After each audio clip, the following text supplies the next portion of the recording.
Hello everyone, my name is Steve Adel, and welcome to another installment of Practical Safe videos from the dining room table.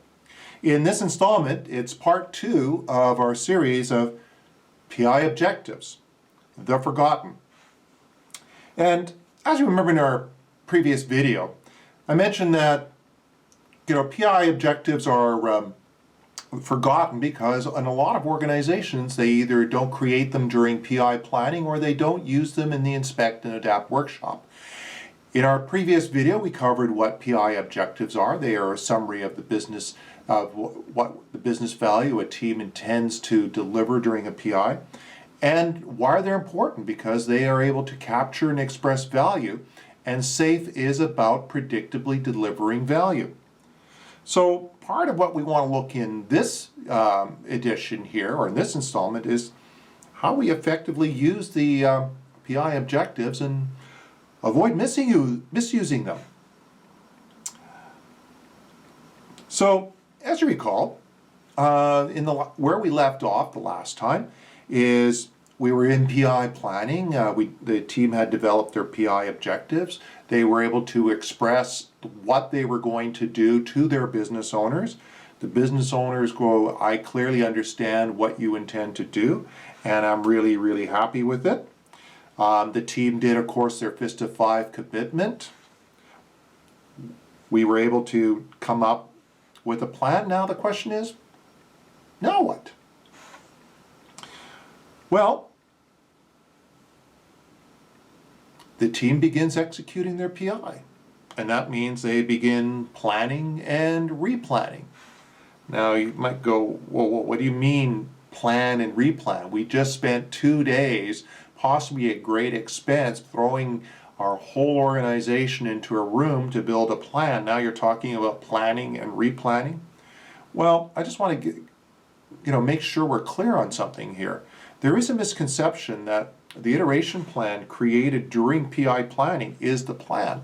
That's not it.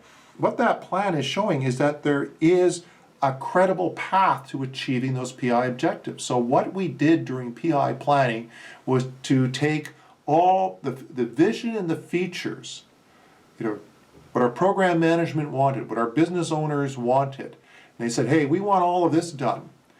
And then we worked on a plan and said, of that, this is what we can honestly do. So that's your demand for work. This is our actual capacity, and this is what we're capable of doing.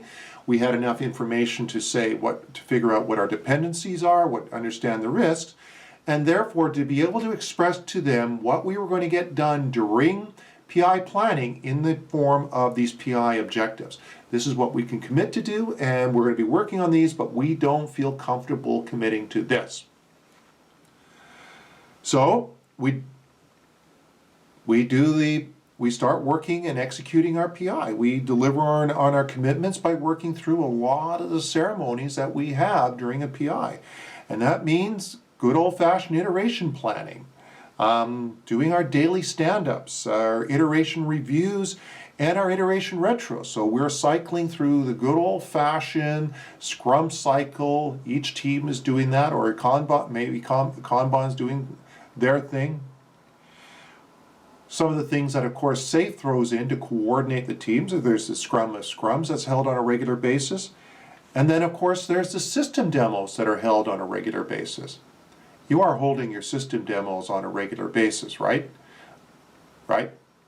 Actually, you'd be, again, shocked how many organizations don't have regular system demos. And this is, again, one of the core one of the fundamental principles that SAFE rests on is is the objective measurement of delivered value that comes through our progress that comes through the system demos.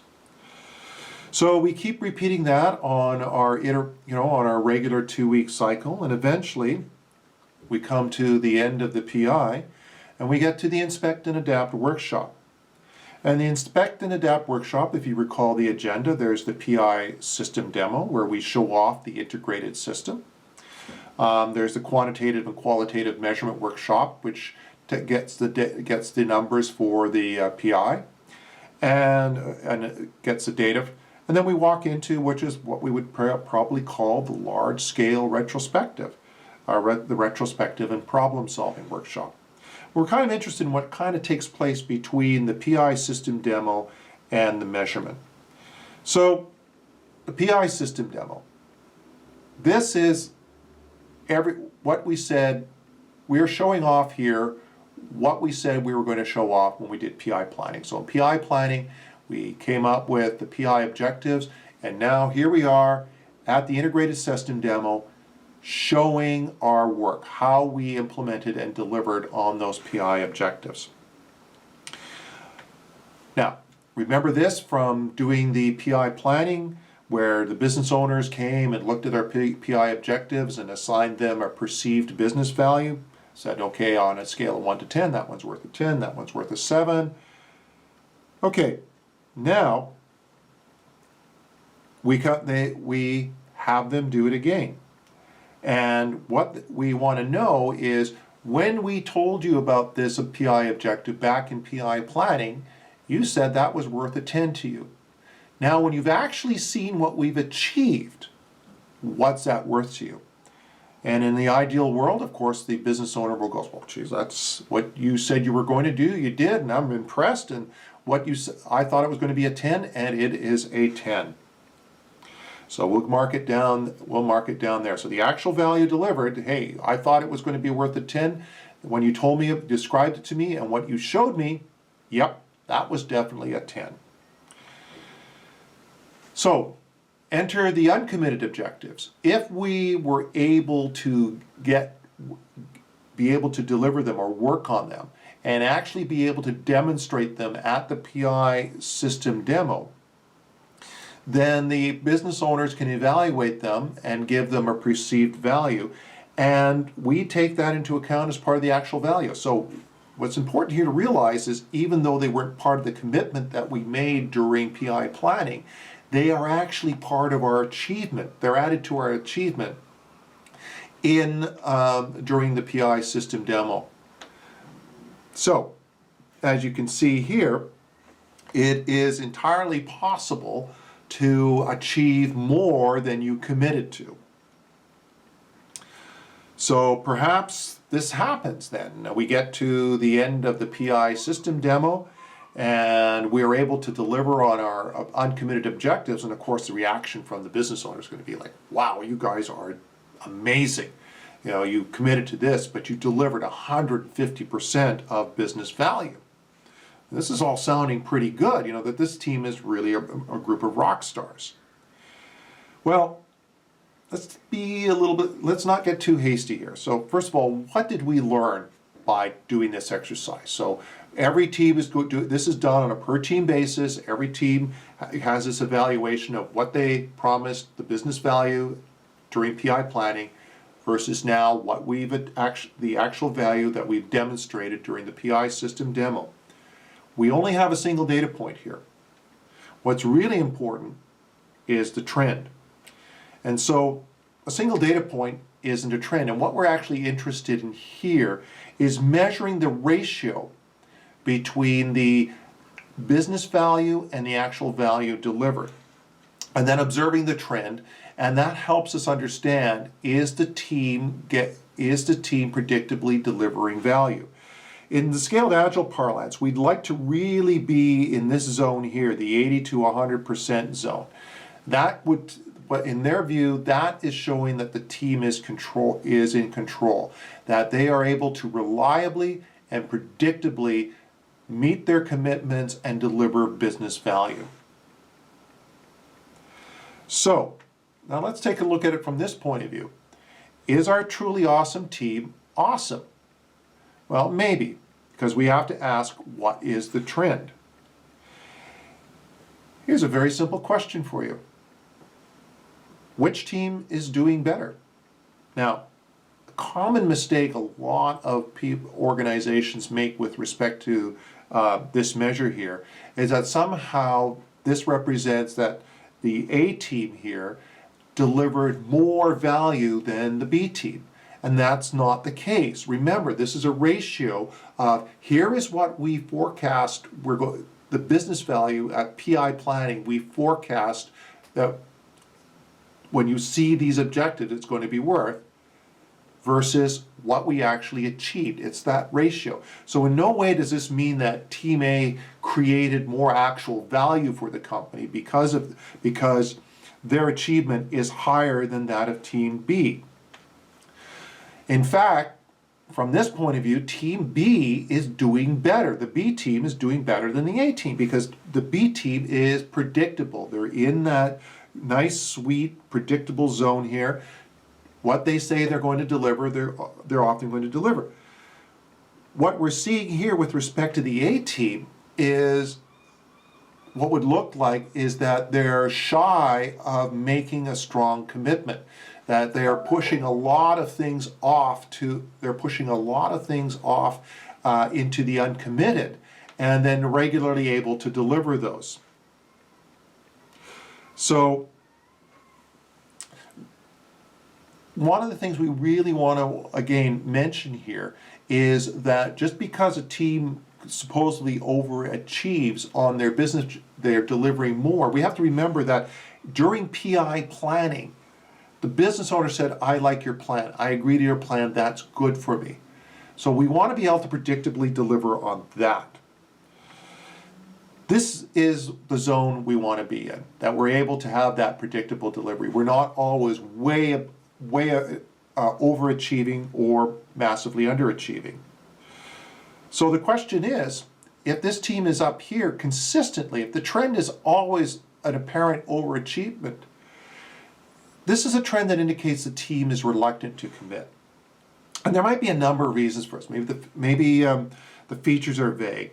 Maybe the business owners are having a hard time perceiving what value is. I mean, these are all opportunities for when we go into the inspect and adapt workshop to say, what's really happening here? What's the root cause of this? It could be the business owners are consistently getting amazed by the team. But something to also consider here. We might be in an organization that has a culture of using metrics for reward and punishment. Well, you know what that, if you have that kind of culture, you know how that distorts your metrics. So here we have a team that's consistently, it seems to be overcommitting. So the actual value that they deliver is far less than what they committed to. There could be a number of reasons for that. Again, features are vague, business owners have a hard time perceiving what values. These are all good things to take into the problem-solving workshop. So it may indicate there's a lack of alignment. And again, we might be in one of those organizations where we're coercing the team to overcommit, and therefore they consistently are unable to meet those commitments. In other words, they're not actually free to decide how much work they're going to be taking on. They're coerced into taking on more work than they feel comfortable committing to. That may be an indication. This is just an indication that the team is not predictable. Sometimes they're low, sometimes they're high. In other words, they're just not predictably delivering value. You just simply don't know from PI to PI what they're going to be able to do. So, again, are the features vague? Are the features volatile? Or for some reason, this might be indicating that perhaps some of the features are not well refined yet. So again, something that maybe we want to take a look at our process of refining features and getting ready for PI planning. Now, we collect the PI objectives are per team, and for each team, we collect their business actual achievement, actual value versus business value, and can plot that. And then we can plot the aggregate for the overall program. And looking at this graph here, it kind of looks like, well, the overall program is doing okay.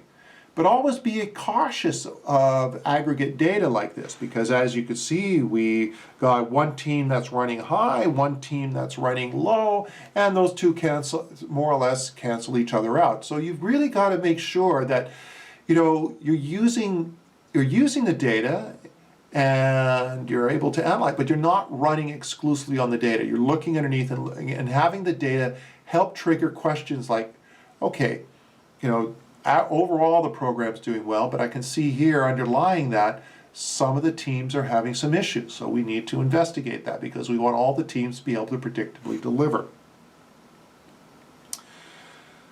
So again, finally, why do we care about objectives? Why not just track features?